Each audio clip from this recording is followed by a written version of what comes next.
નમસ્કાર વિદ્યાર્થી મિત્રો, સુરત મહાનગરપાલિકા દ્વારા સંચાલિત સુમન હાઈસ્કૂલ નંબર 12માંથી હું જિગ્નેશા મેસુરિયા. આજે આપણે જે કાવ્યનો અભ્યાસ કરવાના છે, કાવ્યનું નામ છે જીવમાં જીવ આવ્યો. આ કાવ્યના કવિ છે હરિકૃષ્ણ પાઠક અને કાવ્યનો સાહિત્ય પ્રકાર છે સોનેટ. સૌથી પહેલાં આપણે કવિ વિશે થોડો પરિચય મેળવીશું. હરિકૃષ્ણ પાઠકનો જન્મ તારીખ 5/8/1938 રોજ થયો હતો. હરિકૃષ્ણ રામચંદ્ર પાઠકનું વતન બોટાદ છે. તેમણે સચિવાલયોમાં અધિકારી તરીકે સેવાઓ આપી હતી. હવે આપણે એમનું સાહિત્ય સર્જન જોઈશું. સૂરજ કદાચ ઉગે તેમનો કાવ્ય સંગ્રહ છે. અડવા 25માં હાસ્ય કટાક્ષની કવિતા છે.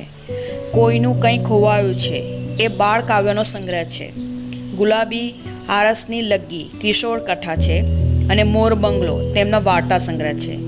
નગર વસે છે તેમનું સંપાદન છે. જીવમાં જીવ આવ્યો નો સાહિત્ય પ્રકાર સોનેટ છે. તો આપણે મિત્રો હવે સોનેટ વિશે થોડી માહિતી મેળવીશું.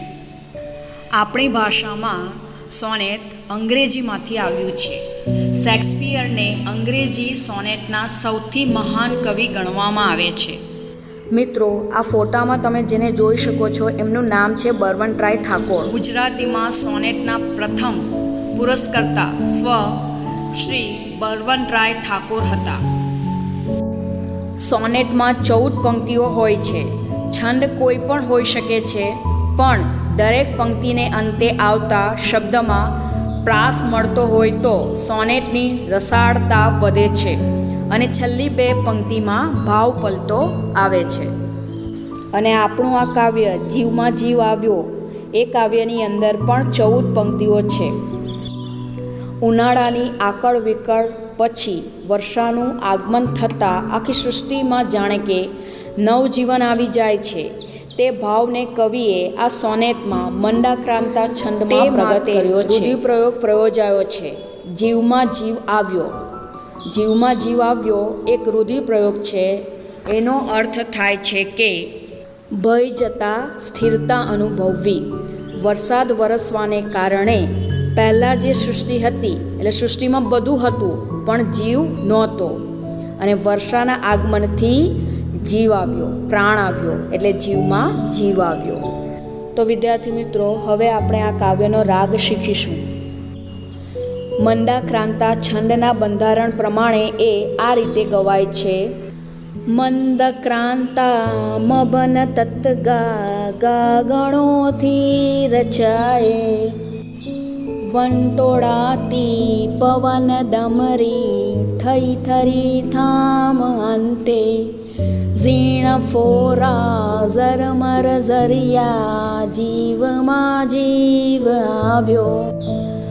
હાંફી હાંફી વ્યથિત સગડા નીડ ઝૂલ્યા હવામાં, આછહેલે પરણ પરણે ઉજળો રંગ કાઢ્યો.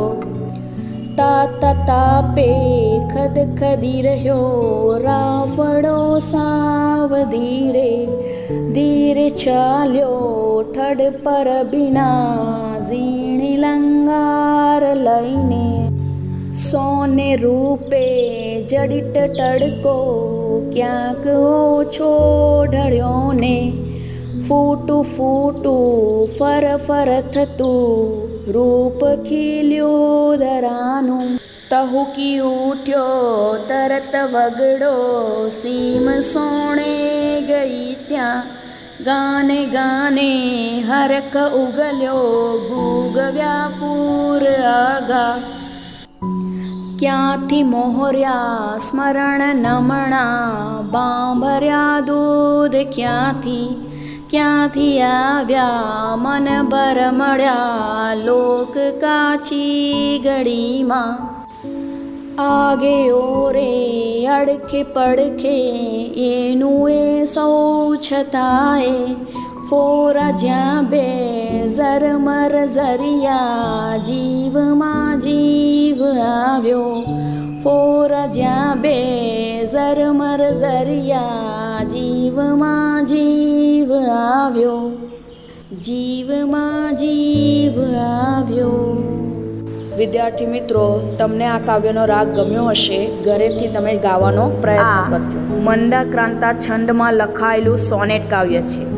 ઉનાળાની આકરી ગરમીથી સૌ પરેશાન છે. વર્ષાના આગમન સાથે જ સૃષ્ટિનું ચિત્ર બદલાઈ જાય છે. પૃથ્વીને નવજીવન મળે છે. તે માટે કવિએ જીવમાં જીવ આવ્યો રૂઢિપ્રયોગનો ઉપયોગ કર્યો છે. આ કાવ્યનું શીર્ષક જીવમાં જીવ આપ્યું છે. તો હવે આપણે આ કાવ્યની સમજૂતી જોઈશું. પહેલી પંક્તિ છે: વંટોળાતી પવન દમરી થઈ થરી થામ અંતે, ઝીણા ફોરા ઝરમર જરિયા, જીવમાં જીવ આવ્યો. વંટોળાતી એટલે કે ઘૂમરાતી, પવન દમરી અંતે થરી થામ થઈ, ઝીણા ફોરા ઝરમર ઝરિયા એટલે કે ધીમા ઝરમર વરસાદ શરૂ થયો અને જીવમાં જીવ આવ્યો એટલે કે રાહત અનુભવી. ઉનાળાની ગરમીને કારણે આખી સૃષ્ટિમાં મનુષ્ય ઉપરાંત પશુ પંખી બધા જ પરેશાન થઈ ગયા હોય છે. વંટોળાતી એટલે કે ઘૂમરી લઈને વાતો ભારે પવન એટલે કે ચક્રવાત. વંટોળાતો પવન શાંત થઈ ગયો અને ધીમે ધીમે વરસાદના ફોરા શરૂ થયા. ધીમે ધીમે વરસાદ વરસવાનું શરૂ થયું. એ સૃષ્ટિમાં જીવમાં જીવ આવ્યો, ભય જતા સ્થિરતા અનુભવી. હવે આગળની પંક્તિ છે: હાંફી હાંફી વ્યથિત સગડા, નીડ ઝૂલ્યા હવામાં, આછા હેલે પરણ પરણે ઉજળો રંગ કાઢ્યો. ઉનાળાની ગરમીમાં પક્ષીઓ માળામાં વ્યથિત થઈ હાંફે છે. વૃક્ષના પાંદડાઓ, પર્ણો અને ઘાસ પણ સુકાઈ જાય છે, કરમાઈ જાય છે. તમે જોયું હશે કે પક્ષીઓ અને પ્રાણીઓ ગરમીથી રાહત મેળવવા માટે પોતાનું મોઢું ખુલ્લું રાખીને હાંફતા હોય એવું દેખાય છે. અહીં નીડ એટલે કે પક્ષીઓના માળા. પણ જેવો વરસાદ શરૂ થાય છે, ઝરમર વરસાદના આગમનને કારણે ગરમીથી વ્યથિત બધા માળા આછા હિલ્લોળે હવામાં ઝૂલ્યા અને પર્ણોએ ઉજળો રંગ કાઢ્યો એટલે કે જે ઝાડના પાંદડાઓ ધૂળથી મેલા થઈ ગયા હતા એ વરસાદ વરસવાથી ચોખ્ખા અને સ્વચ્છ થઈ ગયા. વરસાદના પાણીથી પર્ણો ધોવાઈને ચોખ્ખા અને સ્વચ્છ થઈ ગયા એટલે કે લીલા થઈ ગયા. આગળની પંક્તિ છે: તાતા તાપે ખદખદી રહ્યો રાફડો સાવ ધીરે, ધીરે ચાલ્યો ઠડ પર ભીના ઝીણી લંગાર લઈને. રાફડાનો અર્થ થાય છે વલ્મિક અથવા દર, સાપનું કીડીનું રહેવાનું ઘર. વરસાદના આગમનને કારણે તાપથી ખૂબ ગરમ થયેલો ખદબદી રહેલો રાફડો એટલે કે કીડીઓ ધીરે ધીરે થડ ઉપર, વૃક્ષ ઉપર ઝીણી લંગાર લઈને, ઝીણી હાર લઈને એક લાઈનમાં ચાલે છે. ગરમીથી વ્યાકુળ થઈ રાફડામાંથી ઉભરાતી કીડીઓ ભીની થઈ થડ પર હારમાં ચડવા લાગી એટલે ઝાડની ઉપર જઈ રહી છે. બીજી પંક્તિ જોઈએ આપણે: સોને રૂપે જડિત તડકો ક્યાંક ઓછો ઢળ્યો ને, ફૂટું ફૂટું ફરફર થતું રૂપ ખીલ્યું ધરાનું. સોનેરી રંગે જડાયેલો તડકો થોડો ઓછો થયો એટલે કે ઉનાળામાં તડકો ખૂબ જ અસહ્ય અને પરેશાન કરનારો હોય છે અને વરસાદ વરસવાને કારણે સૃષ્ટિમાં ઠંડક ફેલાઈ જવાને કારણે તડકાની પરેશાનીમાંથી રાહત અનુભવાય. સાથે ફૂટું ફૂટું થતું ધરાનું એટલે કે પૃથ્વીનું રૂપ ખીલી ઉઠ્યું. પૃથ્વીએ જાણે કે લીલા રંગની ઓઢણી ઓઢી હોય એવું ઘાસ, ઝીણું ઝીણું ઘાસ પૃથ્વી ઉપર ઉગી નીકળ્યું. ધરતીએ લીલી ચાદર ઓઢી હોય તેવું દ્રશ્ય આંખને ઠારે છે. આગળની પંક્તિમાં કવિ કહે છે કે તહુકી ઉઠ્યો તરત વગડો શ્રીમ સોણે ગઈ ત્યાં, ગાણે ગાણે હરખ ઉગલ્યો ગુગવ્યા પૂર આઘા. ઝરમર વરસાદના આગમનને કારણે વગડો એટલે કે જંગલ તરત જ ટહુકી ઉઠ્યો એટલે કે બધા પક્ષીઓ ખુશ થઈને ગાવા માંડ્યા. મોર બોલે છે. વરસાદ આવવાનો હોય ત્યારે મોરનો અવાજ તમે સાંભળ્યો હશે.